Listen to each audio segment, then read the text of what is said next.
I've invited a very good friend of mine, Ms. Charity Hicks, to make a few remarks to you and tell you a little bit about some of the work that she's doing with food security. Ms. Hicks, would you present to our young folk? Thank you so much. So, good morning.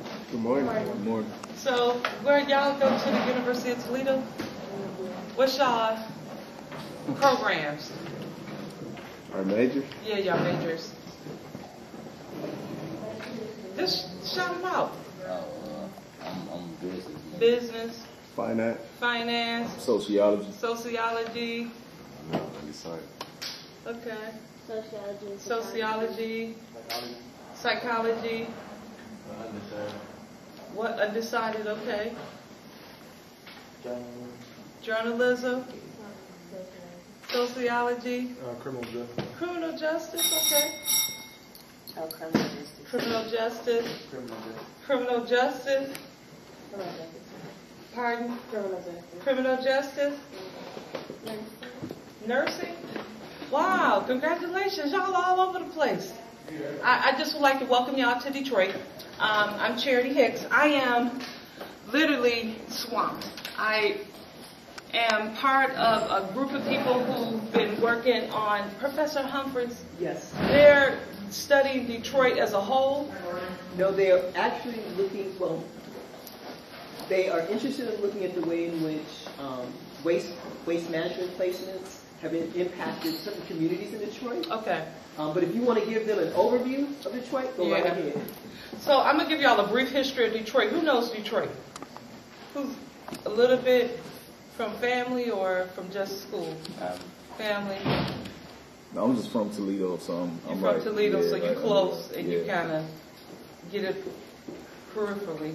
Well, Detroit is 713,777 folk. The overwhelming majority is black folk.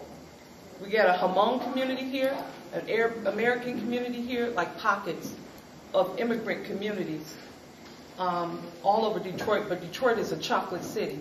It's a black spot. It's almost like a monoculture. So when you come here, it's like an African village because the people who came here was from Alabama, Mississippi, and Tennessee. What happened is the last turn of the century, 1900, the people who were working, building the Model Ts and all them first cars were immigrants. They were Polish folk and Italian folk. And they started to organize because they were getting injured. They would get maimed. They would get crushed by a conveyor. So they was like, wait a minute. We need workplace safety. This is dangerous. And Henry Ford just would fire them and hire black people. And it got so good that he sent some labor recruiters down south and recruited black people straight from the fields. So Detroit got populated by all of these sharecroppers in the 1920s and 30s. They just came here to get a good job and to make money. So that's Detroit. So the baby boomers, which is like people 50 and 60 years old, almost all of them was born down south. Almost all of them. If you under 40, you probably was born here, but your roots is in the south. So that's Detroit right now. It's a labor spot. It is the place where black folk got a job and sent their children to school. Almost all of Gen X got degrees here. Almost all of them. It's a sliver that don't because they was in the streets acting the fool, wanted to, be big baller, shot caller, selling whatever. But the bulk of Gen X got degrees, like me. My undergrad degree, I'm from Eastern Michigan University. I got a degree in Africana Studies, Psychology, and Military Science. So I came up out of ROTC, went to school on scholarship, got my degree. My graduate work is medical anthropology. So we got a whole group of people here that's 40-something, 30-something with degrees, but over half of them unemployed. Because the auto industry, the bottom fell out. The bottom fell out because people was chasing cheap labor. Cheap labor is like, what's minimum wage? $7.50. Y'all know what Chinese people make an hour? They make about $2. Could y'all imagine working somewhere for $2 an hour? Y'all shaking y'all head. It's like, I can't see that. They're floored. A lot of countries don't even have a floor. 10, 15 years ago, Chinese workers was making 50 cents an hour. Could you imagine making 50 cents an hour? That's like pennies. That's like somebody paying you in quarters. But what ended up happening is people was chasing money. Like people chase profits. And industrialists chase profits. So what ended up happening was Detroit was already losing jobs to Mexico and other places where people was making 50 cents an hour. But the bottom, guess when the bottom fell out? Guess what it accelerated everybody collapsed? President Clinton signed the NAFTA and GATT in 1995. It was 92, 93, 94. They was doing discussions on the trade agreements, and President William Jefferson Clinton signed the North American Free Trade Agreement and the GATT. And that accelerated Detroit's collapse. Right now, between 18 and 64, we got 130,000 people out of the workforce. That's Detroit. That's a whole lot of hustling, ain't it? Say that number again. 130,000 people over 18. From 18 to 64, they call that the workforce. So if you're on this side of 18 and you're on this side of 64, that what they call it the effective workforce. That don't mean if you're 68 you ain't working. That just they takes it up to the age of eligibility for Social Security. So right up to the door of Social Security, we got we got thousands and thousands of people that don't have a job. But that don't mean you're not important, right? That just means you look around and you ain't no work. So what you do is you set up an alternative economy called the hustle economy. You ain't paying no taxes, most likely, because you ain't got no money to pay taxes, but you live day to day. So we got a whole lot of barbers cutting hair, a lot of hair braiders, a lot of grass cutters, a lot of people making do on their wits, on their own skill sets. That's not to say that the economy is broken. That's just to say that something is messed up overall. The economic order that we all live in, like in Toledo and like here, University of Toledo, right, has all these employees. Do anybody know how many employees University of Toledo has? Y'all don't know? Well, University of Toledo as an institution got staff, right? They got janitors, they got administrators, they got professors, right? All of that money that University of Toledo was paying, the employees take their check, right? And what they do with it? They pay rent, mortgage, insurance, party up, something to drink, some clothes. They living off the money, right? So that's helping to support Toledo. Because say like they got 5,000 employees. University of Toledo got 5,000 employees. That payroll that they floating out is supporting Toledo. So if you work at the University of Toledo and you get your hair cut, the money you paid the barber came from the University of Toledo. So that payroll is actually a driver. So all the money that the University of Toledo pays to all their employees is an economic driver for Toledo. Check Detroit. Chrysler. Chrysler had about 50,000 employees. Every week their payroll was in the millions of dollars. That supported Detroit. You got your hair braided, it bought clothes, it paid the rent. It placed a lot of people bought lottery tickets with it. That money was walking and talking. That money went everywhere. But when we lost the jobs, you think if you cut hair and have your client base leave getting a haircut, it jacks you up too. So not only did we lose the jobs up front, we lost everything that the jobs were supporting. You know what I'm saying? It's a domino effect. Because if you bake cakes and you do wedding parties and ain't nobody getting married, you ain't got no money. So that's where Detroit is at right now. So y'all right now in the shift, when y'all came here today, Detroit is in transition. Right now, to be honest with you, we done left the industrial age. We done lost all our industrial jobs, the overwhelming majority of them. And now we're in a new economy. It's called a post-industrial economy.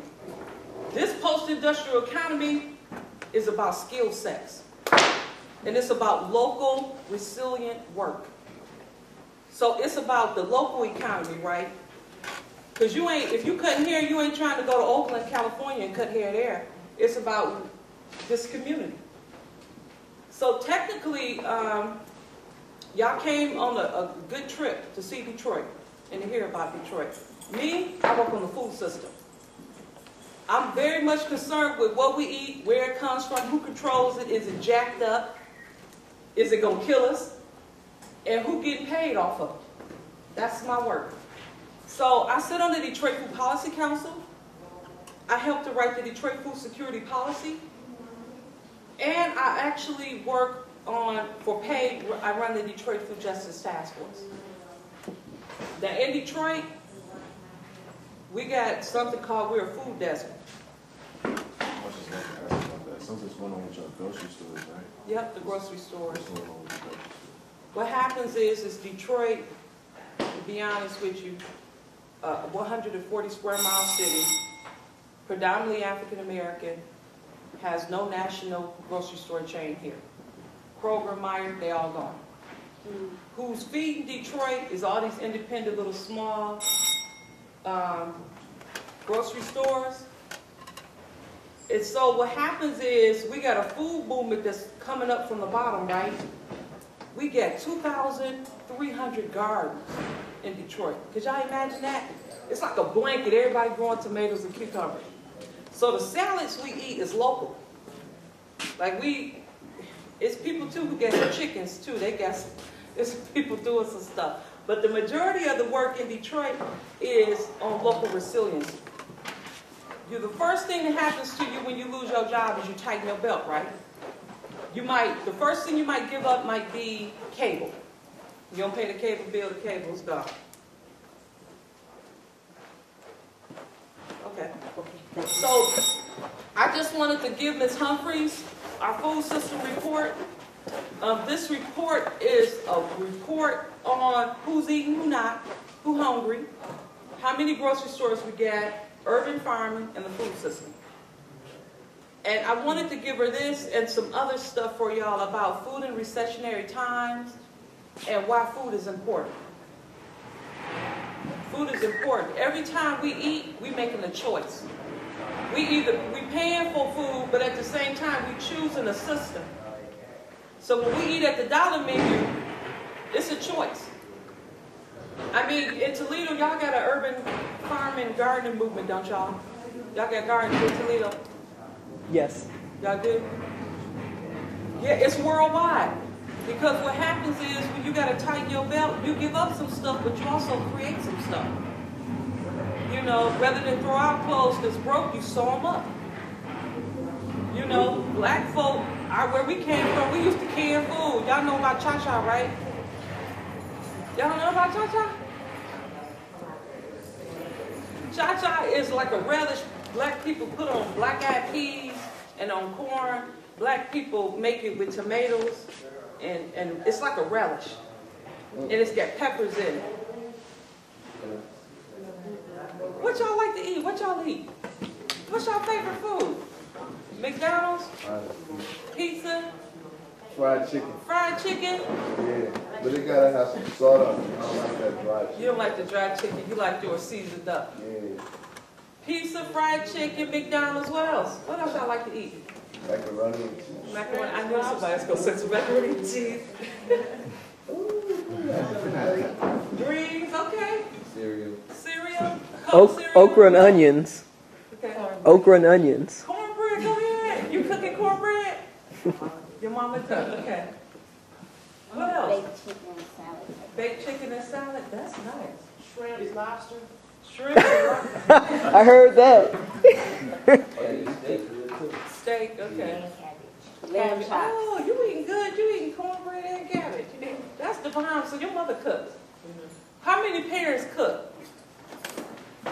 And how many of y'all cook? Who cook? Oh. I go off campus or either in the kitchen.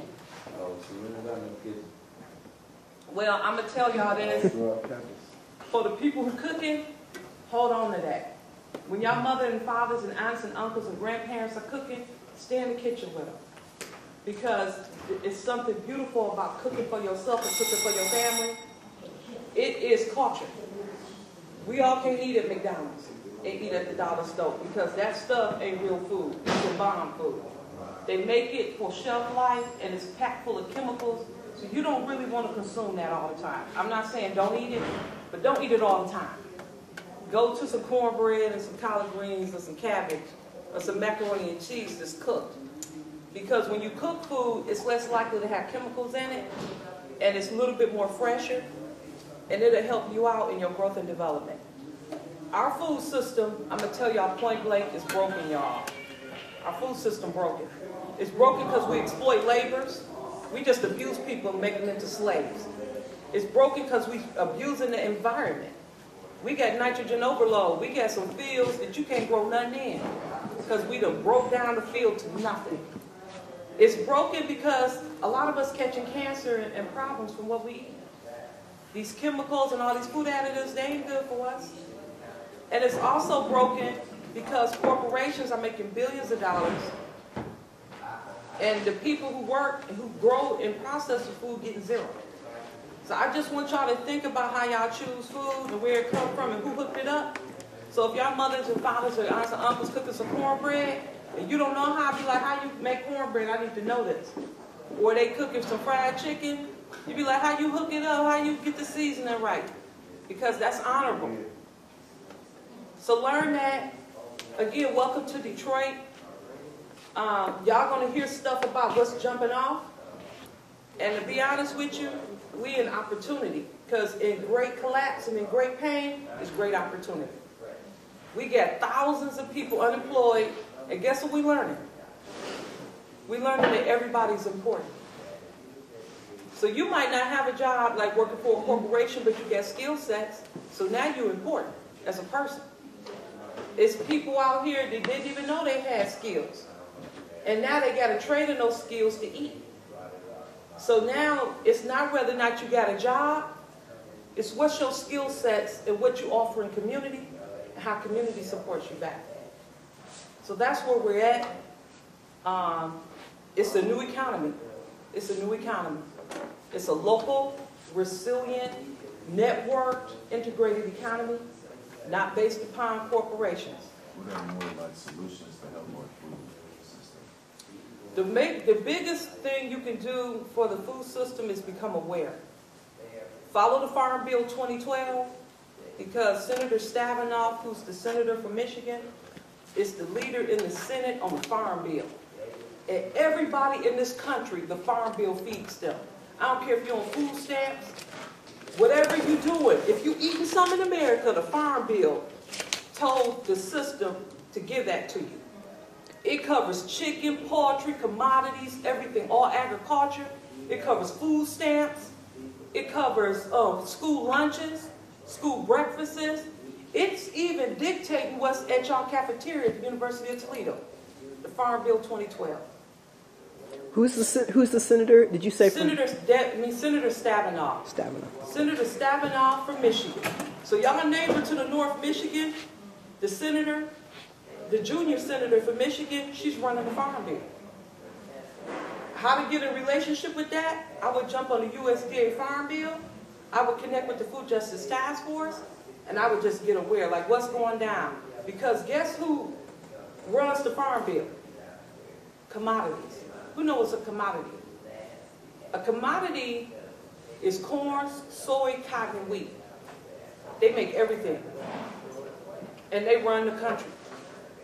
And these ain't no farmers with a pitchfork. These agribusinesses. They sit back and they billionaires. They sit back like this and they own billions. And they all across the world. And in the United States, they export corn, soy, cotton, and wheat. Cottonseed oil, that's in everything we eat. Palm kernel oil, all of that, that's big ag. It's called big agriculture. They run this country. We need more young people to get into this. So at University of Toledo, start thinking about the Farm Bill 2012. Start thinking about what's in the cafeteria. And start thinking about how to run an educational program to make all the students at the University of Toledo aware of how the Farm Bill affects what we eat. From a Twinkie, to your macaroni and cheese, to your pizza, to the cabbage that you like to eat and the cornbread, the Farm Bill runs it. It sets the prices of commodities. It's doing some stuff. And it's basically determined what's on our plate. So if you got a plate of food, or you snacking, or you eating Frito-Lay, you throwing back some Doritos, the Farm Bill is in there. 2, for the food system, connect with Urban Ag in Toledo. I mean, for real, all y'all should be engaged in gardening because that's survival training. Y'all, everybody at University of Toledo should be able to grow a little container box of some tomatoes and cucumbers and peppers. And when you start growing it and you chop it up and put it in your salad, it's going to taste even better because you grew it. But get involved in urban ag because we don't teach it like it's food. We teach it as survival. 2, I'm pretty sure Ohio has, Cleveland and Toledo has this wonderful urban ag hookup. All y'all should be plugged in. If y'all don't do nothing but just show up at one meeting a month and be like, I need to know what's going on, hook up. Because there's foodies all around. There's people working food. And y'all gonna eat good too, because when y'all around foodies, they throw down. So y'all gonna eat some local Ohio cheese. Y'all probably gonna get local salads. And y'all probably gonna learn all the local chefs and the caterers and the cooks that take all the food in Ohio. Probably, if you eat at a restaurant in Ohio, y'all probably eating local Ohio food. If you didn't cook it in your kitchen. But find out, start asking people where the food come from. That's 3. Yes, they should know. So like if I go to a restaurant. Ask them where the food come from. Where the chef at? Who cooked this? Come here, cook. Where this come from? What's important is they might have warmed it up. They still supposed to know where the food came from. They gonna serve you something they don't know where it's coming from. They is eating it. They lost. They ain't gonna lie. When y'all start asking where the food comes from, guess what's gonna happen?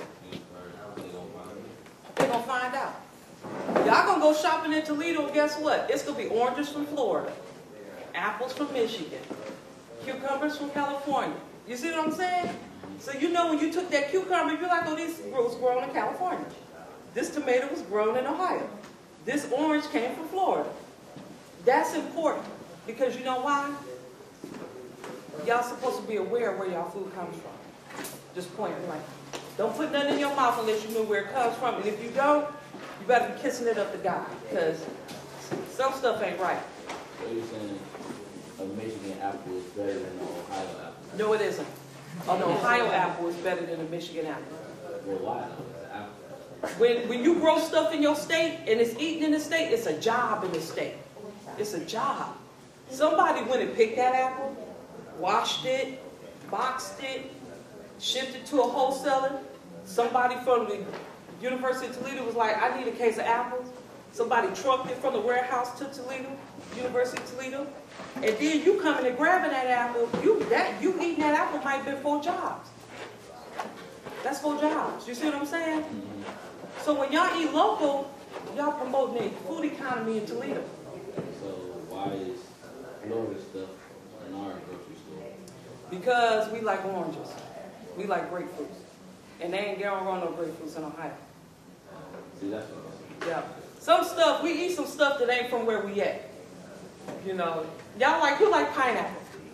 Banana. I like pineapple, and every pineapple I eat come from Puerto Rico. And I be like, thank you, Puerto Rico. You know, don't get in the bruise nobody in Puerto Rico and San Juan to come to me. But when y'all eat, when you know where food come from, it's power in that. Definitely. So, Farm Bill, find out where food comes from, get engaged in urban ag, and really start thinking about a career in food. Because y'all mentioned finance, business, sociology, criminal justice, nursing, photography. Try to always think about food. Think about food. Chef, catering, cooking. Who cook? Y'all can get a side business, cook on the side, throw down on the side. That's a nice little hookup. But I want to leave something with Professor Humphreys for y'all. I want to also pass around this before I finish, the next speaker is about to come. We also work on water. Detroit got several thousand houses, can't flush toilet, brush teeth, or wash clothes because we ain't got no water. They just shut your water off in Detroit. You just be up in the piece in your house like this, looking around. You can't cook. So a lot of us eat at Coney Island because we ain't got no water. We can't wash no food. We can't wash no dishes and pans. We can't cook. So what ends up happening is the People's Water Board is working on stopping all the shutoffs, making sure everybody be able to put $20 on the water bill every month, but at the same time protecting water from pollution, being able to conserve our water, and making sure that the water system is held by the people. Because corporations want to gangster it up. And we say no. So I'm going to pass these around. Food ain't separate from water. Y'all, when y'all think about food, also think about water. Because I know y'all got pockets of poor people in Toledo, right? Oh, yeah. Yes, you do. You from Toledo? You know what's Where you from? I ain't never been out of Ohio. You never been out of Ohio? That's the first time I've been out of Ohio. Well, welcome to Detroit. Welcome to Michigan. Thank you. Y'all gonna have fun today. Enjoy yourself. Ask questions. I mean, for real, ask questions. This is important because this is like real life. Say it one more time, like a couple times, by asking questions. Ask questions. Like seriously, like really participate and ask questions. Like really be curious. Because when you're curious, you get a response, and that's growth. That's education. That's learning. Y'all in a wonderful opportunity. Y'all in Detroit, a major American city, the premier city in the state of Michigan. Y'all neighbors to the north. And at the same time, y'all in a place where Detroit is in transition. So now y'all get to ask what was broke down and what you learning. What's new? Where y'all hitting at? Where y'all switches at? Where's the growth? One area in Detroit that's growing is food. It's called food security, food justice, and food sovereignty. Food security is making sure, like if y'all was community, that everybody ate. Food justice is that everything was fair, and food sovereignty is that you ate what you want to eat. So thank you all. I'm going to pass out too. I got these food desert reports. This is deep. If y'all really want to learn something about why Detroit is in the situation with the grocery stores, get this. And I'm going to leave all this here for you. I got some food insecurity in recessionary times because when the economy breaks down, people don't eat and people hungry. Also got food assistance, food stamps. Food stamps work, y'all. I mean, for real, though, we got thousands of people about to be cut off from food stamps, and this is serious. This is a battle right here, right now in Michigan. Because if you don't have nothing to eat, you got a problem. And for children who are the predominant majority of people who are getting cut off, we're trying to protect them. And I got another report called Child Food Security in the United States. This is for Professor Humphreys. But the food desert stuff is serious. I want y'all to really consider how y'all can go back to Toledo and start a movement around food. What's in y'all cafeteria, gardening, and how to really secure the community. With all y'all beautiful degrees, y'all brilliant, y'all important, and y'all got something to offer. Can you say the brilliant part one more time? Yes, y'all brilliant. Because when I heard y'all tell me y'all programs, y'all major, all I kept seeing was brilliance. Photography, criminal justice, sociology, nursing. Y'all are literally, we need y'all right now. For real. In Toledo and on the national scene, we need y'all right now. So don't think just because you ain't got your degree, you don't have anything to offer, you do. Every one of y'all is important. Every one of y'all have voice. And every one of y'all has something to contribute. But Charity, tell them goodbye. Yeah, so goodbye.